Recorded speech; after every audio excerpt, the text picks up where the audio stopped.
Hey guys, welcome back with me again in this channel.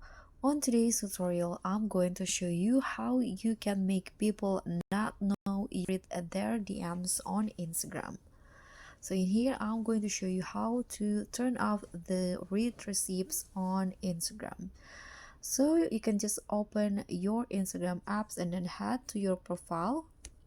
So click on your photo at the bottom right corner and click on the three lines icon at the top right.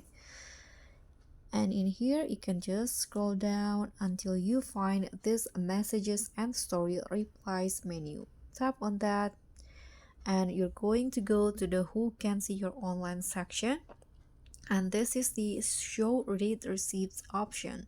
So just tap on that, and here you can see that my setting is currently on so others can see if I've read their messages. So if you want to make people not know if you've read their DMs, you can just turn this off just by clicking on the circle until it turns to gray like this. And just like that, they will know when you have read their messages. So that's all from me. Thank you so much for watching. Don't forget to like, comment, and subscribe. Also click on the thanks. Bye.